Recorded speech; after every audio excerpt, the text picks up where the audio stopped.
James chapter number 5. So, ito ang last message natin sa aklat ng James, chapter number 5, page 1047 kung ginagamit nyo yung sample Bible. James chapter 5. And the Bible says in verse 19 and verse number 20, last two verses here, Brethren, if any of you do err from the truth, and one convert him, let him know that he which converteth the sinner from the error of his way shall save a soul from death, and shall hide a multitude of sins.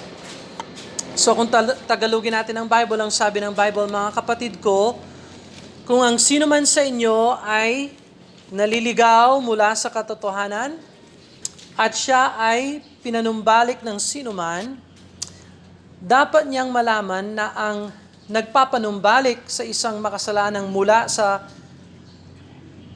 pagkaligaw sa kanyang landas ay magliligtas ng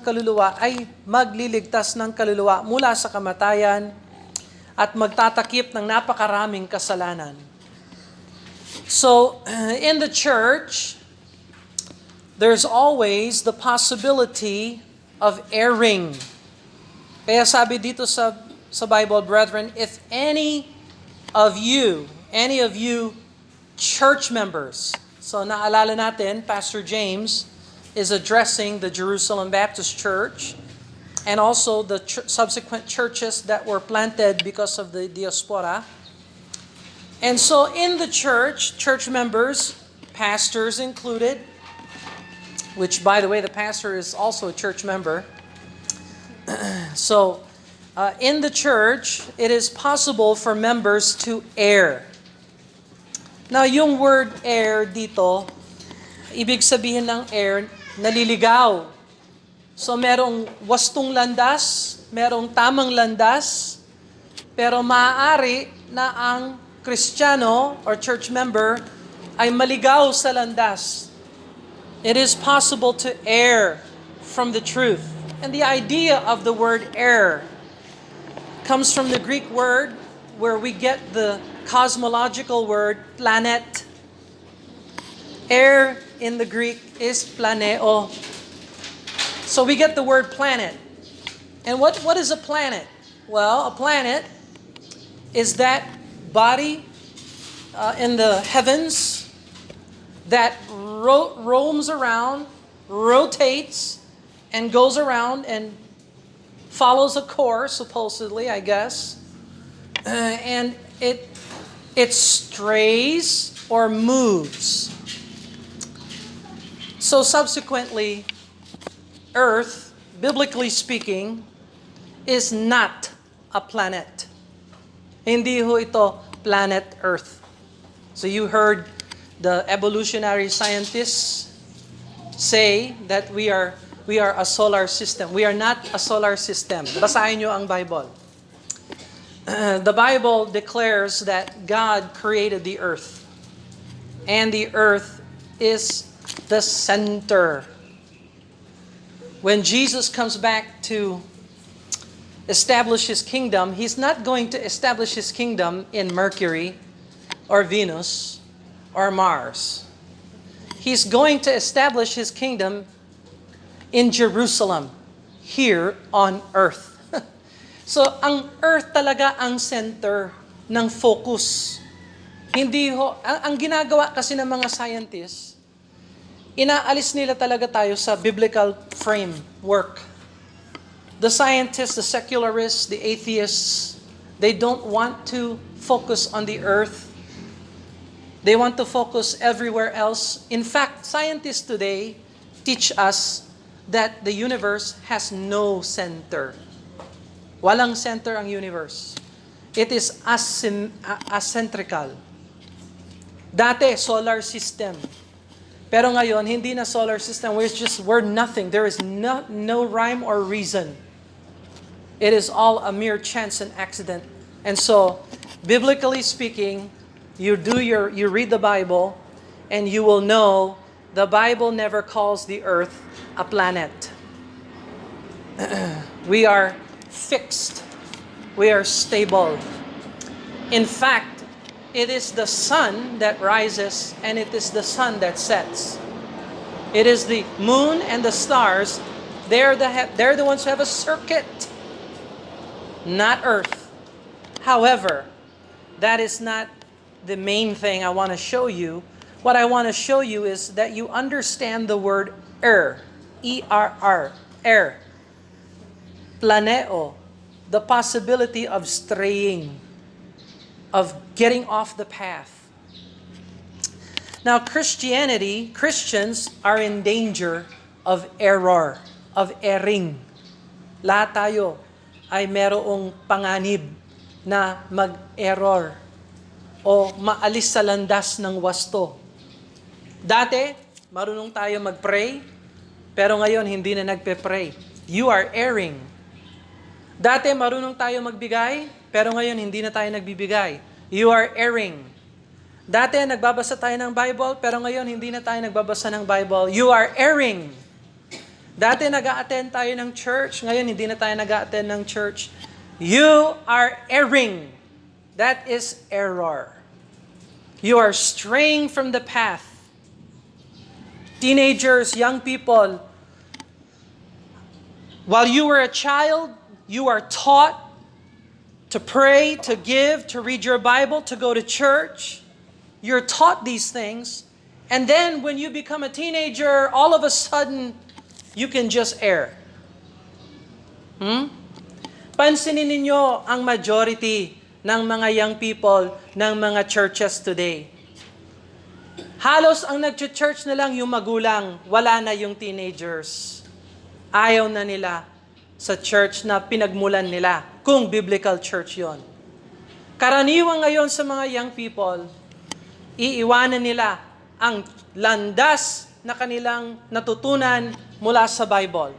And I'm here to tell you, walang exempt sa atin sa pag-alis sa tamang landas. We are always on alert and being warned by Pastor James, do not err from the truth. Napansinin mo yung truth. It doesn't say truth plural. It is singular. Okay? We only have one truth. We only have one God. There is only one Bible. So, if you grow up and you are no longer using God's Bible, this Bible, you are erring from the truth. At ganun din, yung mga churches today, hahabol sila ng bagong translation. Do you know the latest Bible? 2022? Or was it 2020 na publish? Alam mo yung pinakabagong Bible ngayon? Ang tawag doon, Legacy Bible. Legacy Standard Bible yata ang tawag doon. Legacy Standard. Legacy. Ano kaya mangyayari sa legacy na yun? Before that was the English Standard Version. Before that was the New American Standard Bible. And before that was the NIV. And then before that was the American Standard Version, 1901. Tapos before that was the Revised Version, 1880 whatever, 1888, 1886. Lahat ng mga churches and Christians na naniniwala sa bagong salin, you have erred from the truth. And so, meron tayong biblical foundation na napapag-aralan sa Bible class natin kung bakit napakahalaga ng mga words ng Panginoon.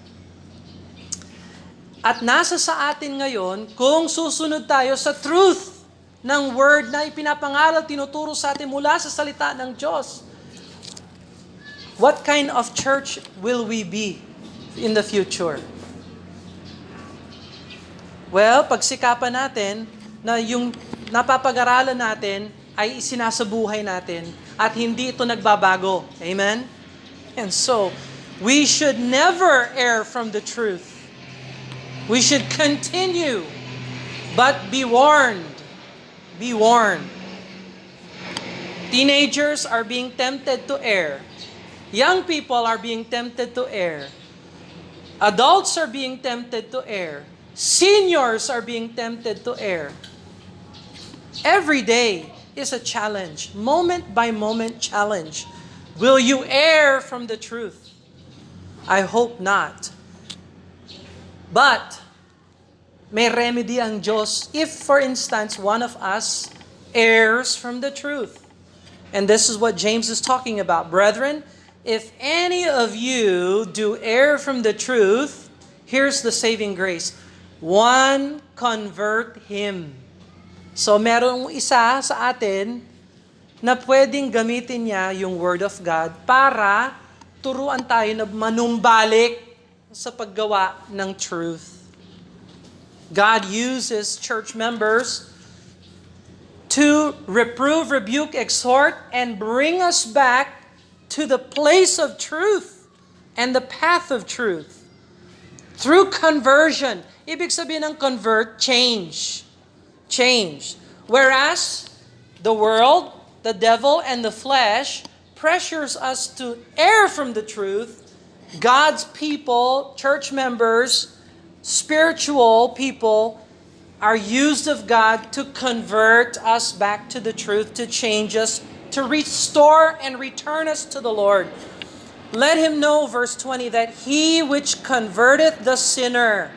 So, James calls the erring church member a sinner. So, yung sinner, hindi lang yan unsaved. It is possible for a church member to err from the truth and to live and to be in sin. So possible na mapunta sa sin ang Christian or church member. And he becomes a sinner. But he which converted the sinner from the error of his way, tingnan mo, his way. Alam mo kung paano mo alam na ikaw ay nasa mali? Gusto mong gawin yung landas mo. You like your way more than God's way. You see? But God uses someone to convert the sinner from the error, same word, same idea, straying away from God's way to his way. God uses this church member to convert the sinner, and this church member shall save a soul from death. So, itong soul from death, ito ba yung unsaved soul? No. The context tells us this soul is the sinner who erred from the truth, who was or used to be a church member. You see? So, madaling gamitin ito sa evangelism, soul winning, pero that will be out of context. Now, you can apply the truth to evangelism. That's fine. But before you make application, understand the interpretation. Understand the interpretation and then understand the context. Okay? So, yes, when we lead someone to the Lord, we are converting that sinner from the error of being unsaved. That's fine. And the same is true. We save a soul. God saves a soul from death and hides a multitude of sins under the blood of Jesus Christ. But this passage of Scripture is a warning to the church member and God using another church member to get him back, to change back, and to save from death, meaning the judgment of God. So, tayo mga church members are always under the Lord's warning, not to stray, and if we do stray, meron tayong mga examples sa New Testament na sila ay nawala sa landas. Anong ginawa ng Panginoon sa kanila? Pinatay sila. Did you know that? I remember two situations. Number one, Ananias and Sapphira, Acts chapter number 5. You remember that? And there's another one in Corinthians. Naalala ninyo, nag-Lord's Supper sila? Tapos, they observed the Lord's Supper unworthily. And what happened to them? They fell sick, and some died. That is because when a church member is in sin, God judges. So, severe talaga. Alam nyo, ang pinakamasaklap sa church discipline ay yung tinatanggal ka sa katawan ng Panginoong Hesukristo. Dahil sa loob ng katawan ng Panginoong Hesukristo, meron tayong umbrella of protection under the authority of Jesus Christ. Pero kung hindi ka nagpapasakop kay Jesus Christ, di ilalabas ka from underneath this body. I-expose ka ngayon kay Satan para ma-destroy yung katawan mo at ma-preserve yung spirit mo. Kasi yung sa Kristiyano, yung spirit mo ligtas na yon. Hindi na pwedeng mawalan yung kaligtasan mo. Your spirit is saved forever. Pag namatay ka, babalik yan sa Diyos kung ikaw ay saved. Pero kung ikaw ay church disciplined, ilalabas yung katawan mo sa katawan ni Kristo. Hindi ka na bahagi ng church. Ngayon, i-dedicate ka talaga kay Satan. So, kung gusto mong mabuhay para kay Satan, di doon ka na. Magpasakop ka kay Satan. Para i-destroy niya yung katawan mo, tapos may isauli na yung spirit mo sa Diyos. You see? That's how severe yung judgment ng Panginoon sa church member na hindi gumagawa ng tama. But thank God that He uses each other, us, to restore us again to a place of usefulness. Now the Bible says, shall hide a multitude of sins, similar to covering. Pag ang Diyos nagpatawad, tinatakpan niya yung kasalanan natin. Go over to Psalm 32, verse number 1, for example. Psalm 32, verse number 1. Tingnan mo yung kapatawaran ng Diyos. Psalm 32, verse number 1. Psalm 32, verse 1. A psalm of David Maskil. Blessed is he whose transgression is forgiven, whose sin is covered. So if you're saved and born again, your transgression is forgiven. And your sin is covered. Tinakpan na ng Diyos yan. Under the blood of Jesus Christ, at hindi ka na sasagot sa kasalanan mo. Binayaran na niya ni Kristo. Psalm 85, verse number 2. Look at Psalm 85, verse number 2. Psalm 85, verse number 2. Thou hast forgiven the iniquity of thy people. Thou hast covered all their sin. Selah. Well, praise the Lord. God loves to forgive our sins and loves to cover our sins. Romans chapter 4, verse 7. Romans chapter 4, verse 7. Book of Romans. Let's see here. Chapter 4 and verse number 7. Romans chapter 4, verse 7, saying, blessed are they whose iniquities are forgiven and whose sins are covered. So, nais ng Diyos na hindi mabuhay ang church member sa kasalanan. Nais ng Diyos na yung kasalanan ng church member ay mabura, makover, at makalimutan na ng Diyos. Move on. Move up. Stay out of sin, get back in the fellowship with God, and enjoy God's perfect forgiveness and covering of our sin. Pastor James ends his letter demonstrating a pastor's heart for the flock of God. So, basahin natin. Let's do a review of James. As we close the letter of James, we see that James, Pastor James, is the third pastor of the church at Jerusalem. Sino yung first pastor? Si Jesus. Sino yung second?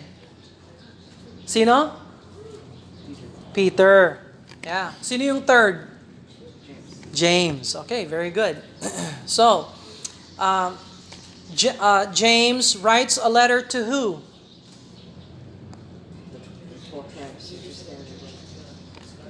Scattered churches, that's right. Sino yung primary audience niya? Yeah, the church at Jerusalem. Siya ang pastor. Okay? So, tinuruan ni James, nagbigay siya ng mga listahan. Kung baga, if you really think about it, yung buong letter ni James ay isang napakalaking listahan na wag gawin ito, gawin ito, wag gawin yan, gawin ito, wag gawin ito, gawin ito. It's a pastor. James is pastoring his people. Sabi niya, if you lack wisdom, pray for wisdom. And yung failure to ask ang dahilan kung bakit wala kang wisdom. Sabi niya, huwag kang maging double-minded.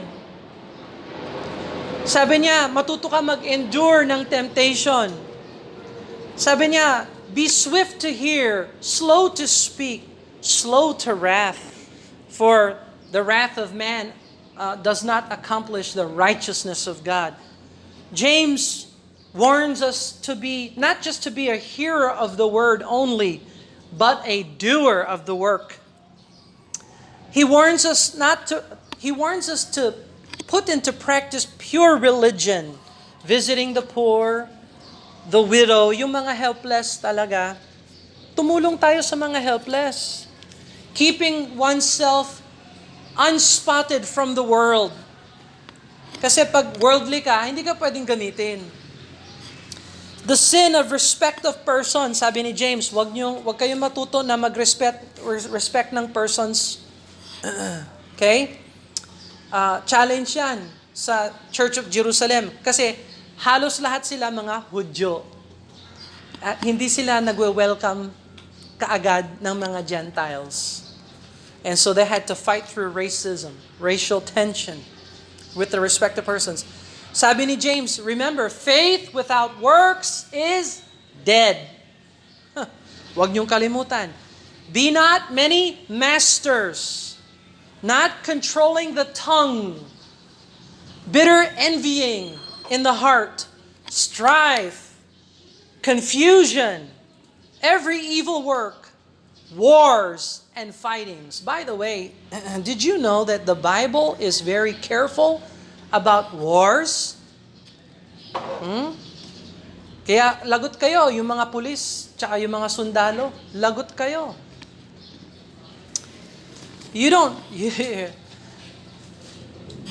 I do believe we're almost to World War III. I believe it. With China, the US.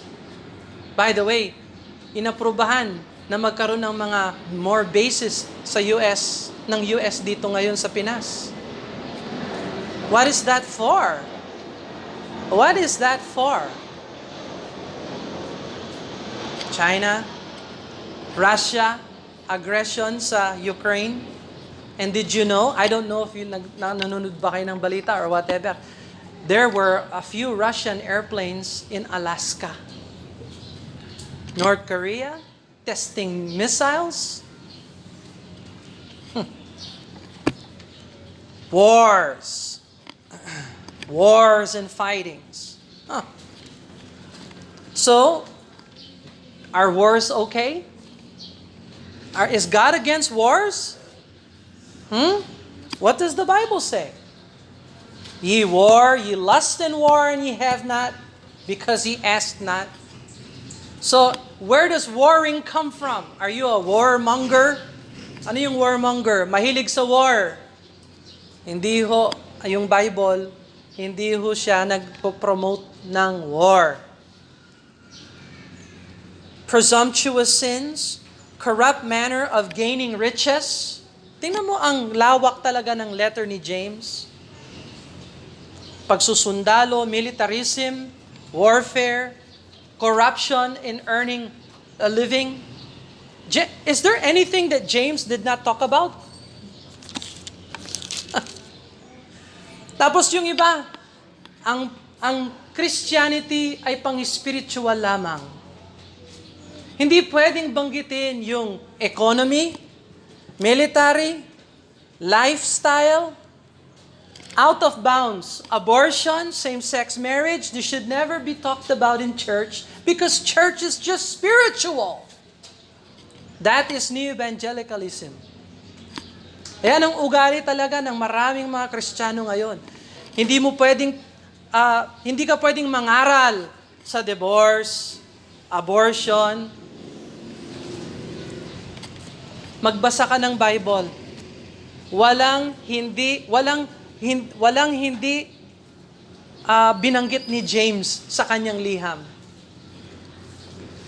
Lack of a prayer life, nandito sa book of James. You see? At yun ang pinag-usapan natin last week.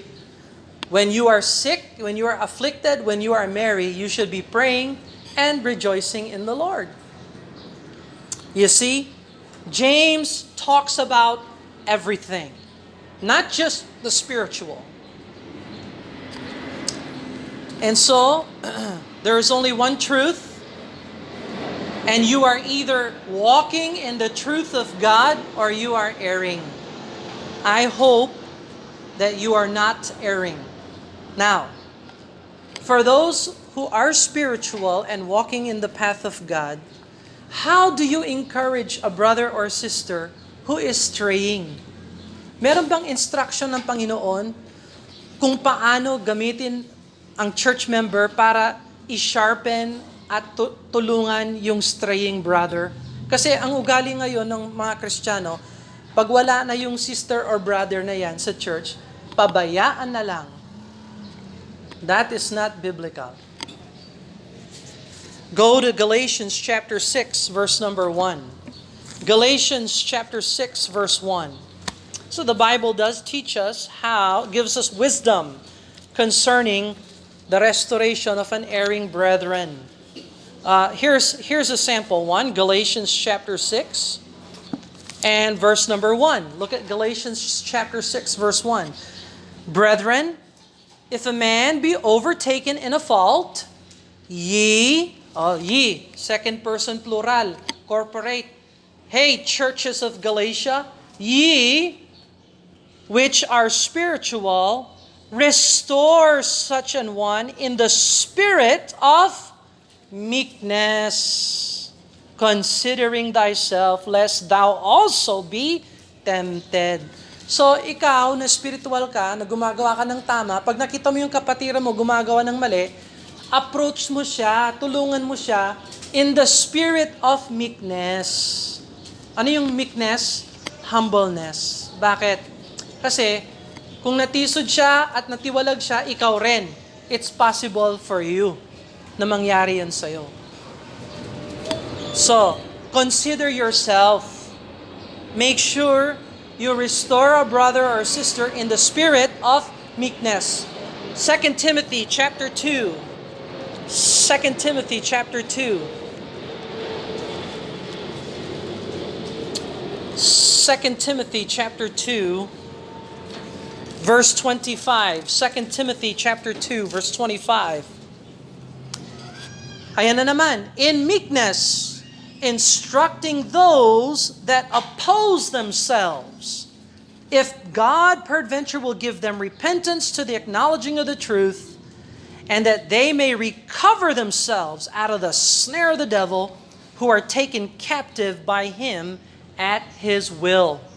So, in meekness, instructing those that oppose themselves. So, kung ikaw, gusto mong ituwid yung kapatiran mo na nag-e-err, you approach them in the spirit of meekness. Mas mahalaga ang pamamaraan ng pananalita mo kesa sa sasabihin mo. How you say something is more important than what you say. You have to reach out in the spirit of meekness. 1 Peter chapter 3 verse 15. 1 Peter chapter 3 verse 15. This is God's wisdom concerning the restoration of an erring brother. 1 Peter chapter 3 verse 15. 1 Peter 3:15. But sanctify the Lord God in your hearts, and be ready always to give an answer to every man that asketh you a reason of the hope that is in you with meekness and fear. You see? It has to be done in a spirit of meekness and fear. So sa pananalita lang, you have to be reminded, if I'm going to correct this brother or this sister, I must do it in the spirit of meekness. Speak the words of truth and love and try to convert the brother from the error of his way.